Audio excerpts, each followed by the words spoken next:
પીડા બિચારી બાયું હાન થાય કે દારૂ પીને કોથળી આવે મગજમારી કરે દારૂ પીને ઘરે જાય એટલે કંકાસ થવાનો છે ઘરે એમે એક વિનંતી સરકારને ગામને કરવી છે કે આ દારૂ બંધ કરો આવે છે કે નથી આવતી ઈ આવે આટો મારીને વ્યા જાય ગુજરાતમાં કહેવાતી દારૂબંધી છે, પરંતુ રાજ્યભરમાં ઠેર ઠેર દારૂ મળી રહે છે. આ અમે નહીં લોકો કહે છે. અમરેલી જિલ્લાના બાબરા તાલુકાના કલોરાણા ગામ દારૂ અને દારૂડિયાઓથી કંટાળી ગયું છે. પોલીસ તો દારૂબંધી માટે કોઈ કડક કાર્યવાહી નથી કરતી, એટલે ગ્રામજનોએ બાપા સીતારામના ઓટા પાસે સ્વયંભૂ ભેગા થઈને દારૂ પીવો નહીં અને વેચવો નહીં તેવો મહત્વનો નિર્ણય લીધો છે. સમગ્ર ઘટના વિશે વિગતે ચર્ચા કરીશું. નમસ્કાર, તમે જોઈ રહ્યા છો ચક્રવાત ન્યૂઝ. હું આપની સાથે પૂજા.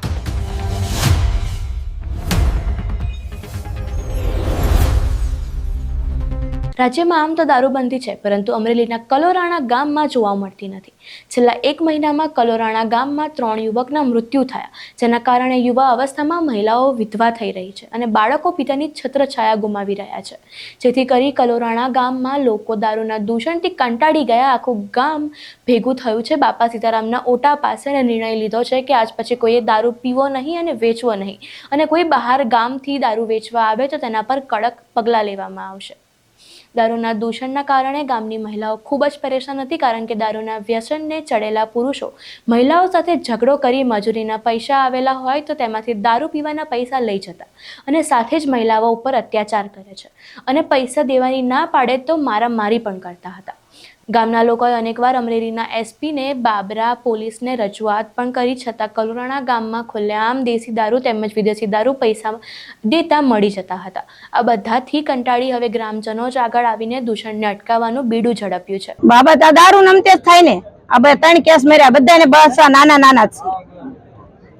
ગામમાં દારૂ વેચાય છે? દારૂ તો ક્યાંક વેચાતો છે ને તો જ પીવે ને, નકર તો ક્યાં ઘરે ઘરે નહીં પાડતા હોય.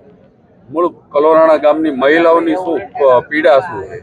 પીડા બિચારી બાયું હાન થાય કે દારૂ પીને કોથળી આવે મગજમારી કરે.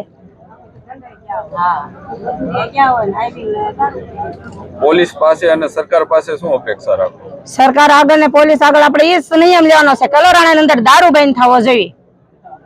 કેટલા સમયથી ના દારૂનું દૂષણ આ ગામમાં આવ્યું? દારૂ નું તો ઘણા સમયથી એમના હાલા વાત સાંભળી છે 3 જેટલા યુવાનો 3 જુવાન તો 1 મહિનાની અંદર માં 3 જુવાન વહી ગયા. એના બાલ બચ્ચા ની બધું બાળ બચ્ચા બધા ને બે જ છે, પણ નાના નાના મૂળ દારૂના દૂષણના પુત્રો એના પિતાની છત્રછાયા એવું આ દારૂના ઓલેથી ન. મારા ગામમાં એવું છે, દારૂ પીવાથી 3 જણાના મૃત્યુ થઈ જાય છે. પેલા દારૂ પીને ઘરે જાય એટલે કંકાસ થવાનો છે ઘરે, પછી એના હિસાબેથી દવાનું પગલું ભરી લે. અમારા ગામમાં 20-25 દિવસમાં 3 જણાના મૃત્યુ થઈ ગયા છે. તો એ માટે આગળ હવે કઈ ન બને એના માટે અમારું ગામ કલોરાણા ભેગું થયું છે આખું. હવે આને આગળ કાંઈક કાર્યવાહી કરવી પડે. નકર શું સંદેશો આપશો તમે કે આ દારૂબંધી અમારા ગામમાં છે થઈ જાય અને હવે વસ્તુ ફરીથી વેચાણ ન થાય. ગામના લોકો દારૂ વેચે છે કે બહાર ગામથી આવીને વેચે? અત્યારે તો ગામમાં વેચે છે અને પછી ગામમાં બંધ થઈ જાય પછી બહાર ગામના દેવા આવે તો એના માટેનું શું કરવું એ ગામમાં કાંઈક નિર્ણય તો લેવો પડે ને. પોલીસ આ ગામમાં ક્યારે આવે છે કે નથી આવતી?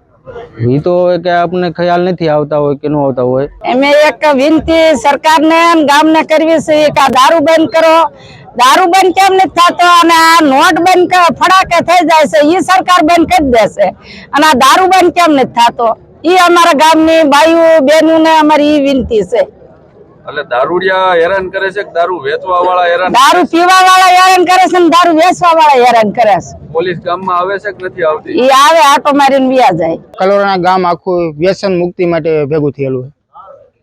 કેવા પ્રકારની વ્યસન મુક્તિ અને હાલ પરિસ્થિતિ શું છે ને પ્રશ્ન શું છે? છેલ્લા 25 દિવસની અંદર 3 મૃત્યુ થયા છે અમારા ગામમાં. દારૂ પીવાથી ઘર કંકાસ થાય છે, જેના કારણે 3 વ્યક્તિએ દવા પીને આત્મહત્યા કરેલી છે. એના કારણે આખું ગામ ભેગું થયું છે અને હવે દારૂબંધી કરવાની છે. દારૂબંધી નહીં થાય તો તમે શું આગામી દિવસોમાં ગામ સમક્ષ કરશો? ગામ સમસ્ત નહીં પણ સરકારને છેલ્લી વખત અમે કહેવી છે કે 3 વખત રજૂઆત કરવા છતાં હજુ કોઈ પણ જાતના પગલાં લેવાના નથી, અને હવે નહીં થાય તો હવે ગાંધીનગર સુધી અમે જઈશું. પોલીસ આ ગામમાં આવે છે કે નહીં? પોલીસ આવે છે. તો દારૂ કઈ રીતના વેચે છે? હવે એ જ નથી સમજાતું. પોલીસ આવે છે છતાં દારૂ કેમ વેચાય છે?